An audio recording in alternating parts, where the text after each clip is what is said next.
Welcome to FailCraft, the podcast where we dive into the messy, real side of success and explore how setbacks become the stepping stones to growth and clarity.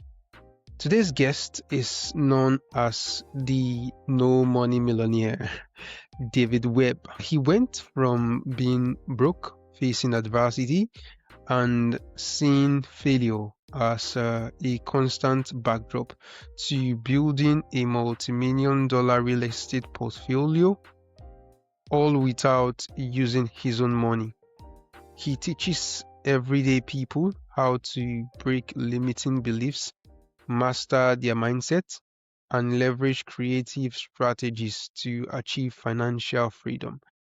As he puts it, failure isn't the opposite of success, but the raw materials that builds it. And his journey is a powerful testament to turning setback into strategy.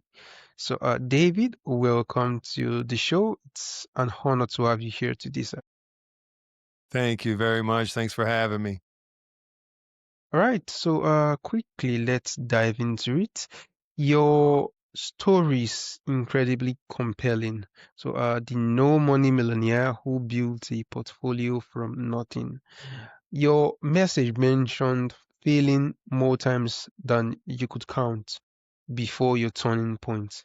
So, coming from a background where failure felt like a constant, can you take us back to one of those specific significant failures or perhaps version of rock bottom that you hit? So, what did that setback feel like? I come out of Detroit, Michigan, the inner city of Detroit, and it's a really poor area, and so that's what I grew up in, and I've went through all of the struggles that people do when they don't have any money. I've had my cars repossessed. I've been evicted over 15 times. I've had my utilities shut off. One of the times that the utility company would not turn on my electricity because I couldn't pay the bill. I had to, I connected a inverter to my car battery and I ran extension cords all through the house. And the car would have to stay running all the time in the garage to give us power throughout the house. And Wow. I was a single parent at that time. So my son would come home from school before I got home from work. And so when he would come home from school, he didn't have any electricity. He'd have to sit there in the dark until I finally came home and once the car came there and I could connect it and then put the lights on and the television on and all of that. So, I've been through my fair share, that's for sure. All right. So, how did that experience become, a raw material or perhaps the foundational stepping stone for the mindset and creative strategies that you teach today? You know, the struggles that I just mentioned, they're not uncommon where I come from. There's a lot of people that face that every single day.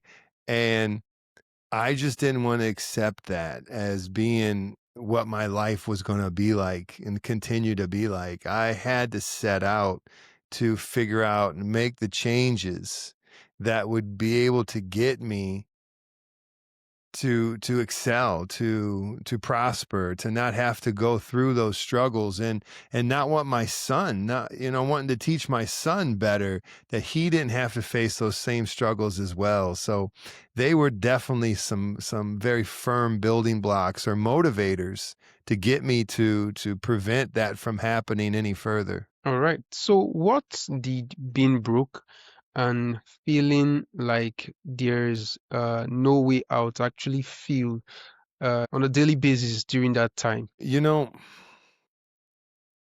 I I always knew it was in me to do better, but I didn't know Mm, how.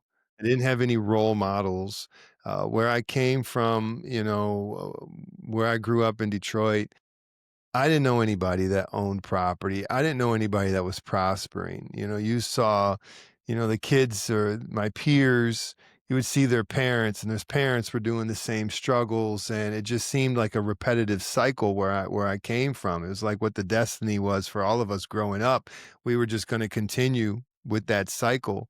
But it was always somewhere in me that I knew that I wanted to do better. I wanted to break that cycle, and so I inherently always had something that was gonna help drive me, help push me, because I wanted better, and I knew that somehow I was gonna figure it out. I just didn't know. I went through most of my life not knowing what to be able to do. And so, but I always knew I wanted to do something more. Great. That's really inspiring. So, David, what was a mindset shift you had to make to even begin believing that building wealth without money was possible? I mean, especially coming from that kind of background. Well, exactly like what you just said, the biggest shift is in your mindset is knowing and believing that it is possible. I know a lot of people, and that was kind of the motivator behind my book that I had written. Um, I know a lot of people that's still in the same area that I'm from, and they're still struggling. And And many of them I try to help, and they know what I'm doing. They know my success. They know everything I'm doing, but they still don't believe it's possible for them because they haven't changed that mindset to know that it is possible, to believe that it is possible. So that's the biggest shift first. You have to believe and know that it's possible for you to do this. A lot of us feel that it's for other people. It's not for us. Some people just accept the role that they're in as their final position instead of thinking that they can stop it, they can break it, that these things that are out there, wealth that is out there, it's not always just meant for other people. And coming out of that poverty, it's easy to have the mindset that it's for other people and it's not for us. And so the biggest shift is believing that it is possible for you. Okay. So, for you, the shift was believing that it's possible, and you are sure that the number one mindset shift that you had to make to change your situation.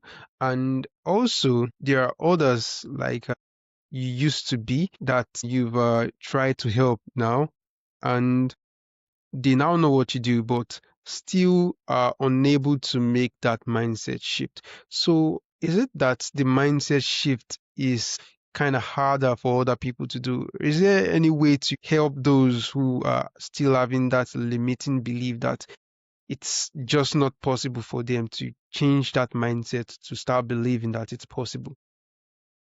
I understand. I understand how difficult that is because like I just said, people that know me personally, people that I grew up with, people that saw me in the same struggles as they're dealing with, saw the changes that I've made, see my success, but yet they still have a hard time believing that it's possible for them. So that's one of the hardest mindset shifts is to get people to believe it. But what I've started doing to help people, because now I'm coaching people and I have some different mentor, ship levels of me working with people, and I'm allowing people to come in and work with me and me kind of take them through little by little, introducing them to what I'm doing. Because what I find is we don't have the knowledge, we don't have the familiarity with what it takes to become wealthy. Growing up in poverty, all you know is to work hard. That's all you know. You work hard for very little progress, but that's all that you know.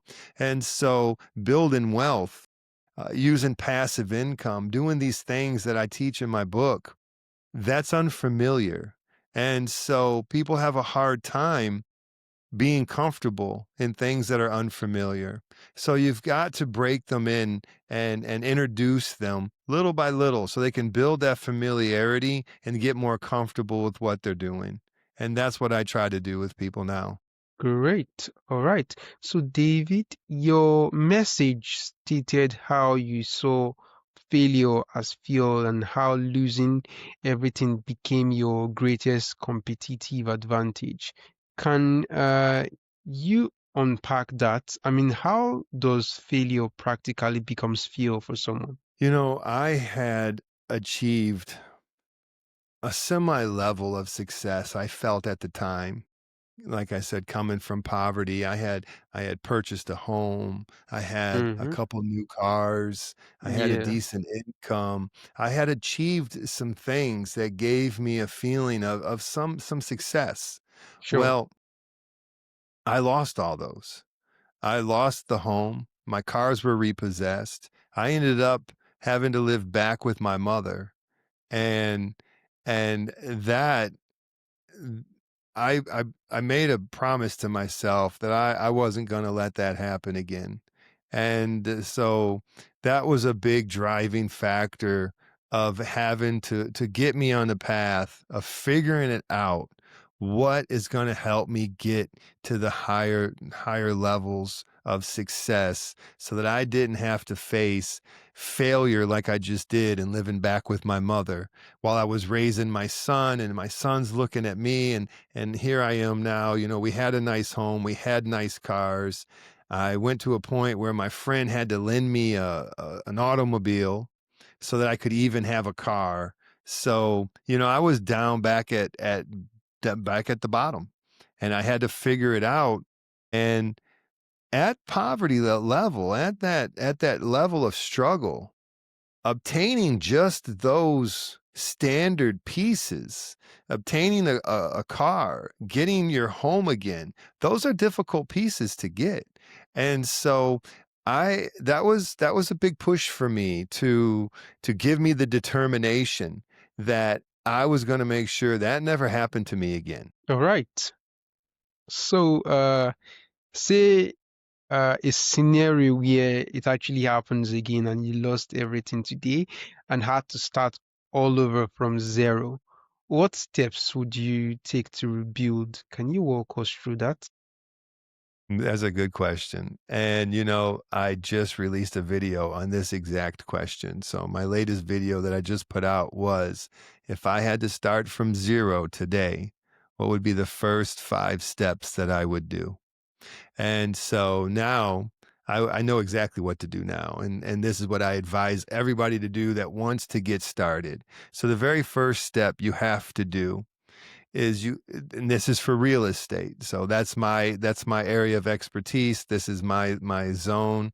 So what I would do is I would start getting myself involved with real estate groups. Go on Facebook, find your local real estate investor associations. They're called REIA. Join those, join Bigger Pockets, join any of these investor groups that you can become part of, and get active, get in there, start commenting, introduce yourself, and be very active in there. Let people know who you are. The next thing that you need to do is you need to start talking to people who lend money to investors, hard money lenders. Another one's called a DSCR loan. That's a debt service coverage ratio loan.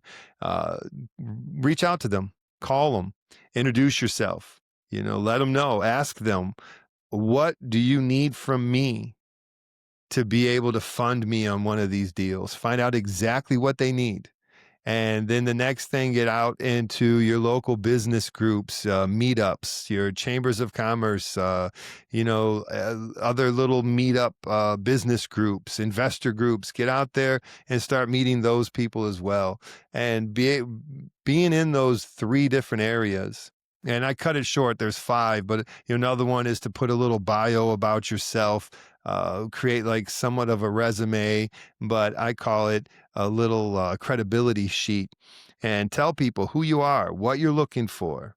and start handing that out when you're introducing yourself to people. So that way they have it and they know your area, what you're looking for. Are you looking for fix and flips? Are you looking for multifamily apartments?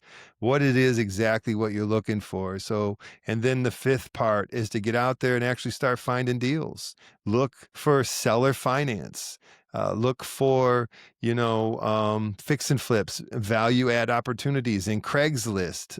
There's a website called Crexy, Facebook. I'll Google seller finance in my area and get out there and, so you first join the real estate groups. Next, start talking to lenders. The third thing is to start meeting business people, people with money in your chambers of commerces and your local investor meetup groups. Start finding deals and you'll be able to start putting it together. But that's exactly what I would do if I started from zero today. Great. That sounds like a well laid out process. It's looking really practical. So, David, for listeners right now who feel like they are at their own rock bottom, maybe perhaps broke, facing constant setbacks, and believing financial freedom is completely out of their reach, what is one crucial piece of advice you would give to them to start turning things around today? The best advice I can tell people is that you can do it. This wealth isn't something for other people. It's equally there for you as it is anybody else. You just have to learn the tools to do it. You know, any job that you're going to do requires tools. I don't care if it's painting a house or painting anything, if it's going to lay a floor, if it's going to dig, a trench outside. No matter what you're doing, it requires tools. If you're going to hammer in a nail, you got to learn how to use the hammer. These require tools as well, and it's like the ones I just broke down. So learn the tools, but just know you can build wealth. It's not just for other people. Just learn the tools and just know deep down inside that you can do this. Hmm, interesting. That's a fantastic advice, dear. I hope it helps someone listening. So, David, haven't journeyed from what sounds like significant hardship to an repeated failure to now building multi-million dollar success. So, what does being successful truly mean to you now? Another great question. At first, coming out of poverty, you dream of fancy cars and nice brand name clothes and all of those things Yeah. and really that's not what wealth is about. What wealth really comes down to is it gives you your time, it gives you your freedom. I was faced as I was working and I was raising my son. My son was active in different groups and sports and different things. And one time there was this event that I wanted to be at, and he really wanted me to go. And I was faced at my job. Either I was going to lose my job and go, or I had to not go and be with my son so I could keep my job. And that was something I actually was faced with. And, I had and I don't know if I made the right decision at the time, but I had to keep my job. I was raising my son. So this was an event that was important to him and it was important to me to be able to see it and I couldn't. And that's what building wealth gives you your freedom so that you can do those things. Some people are faced with, they have a family emergency and they have to be able to attend to their family member, but then they're in a similar situation. They might lose their job. You don't want to be faced with those things, and that's what wealth gives you. Wealth gives you your time and your freedom for real. The fancy things that they're nice, but that's not what it's about. It's really about your freedom.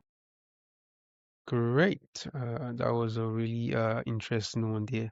So, so wealth and success to you is more about your freedom. Interesting. So, finally, David, this has been a really inspiring and practical conversation.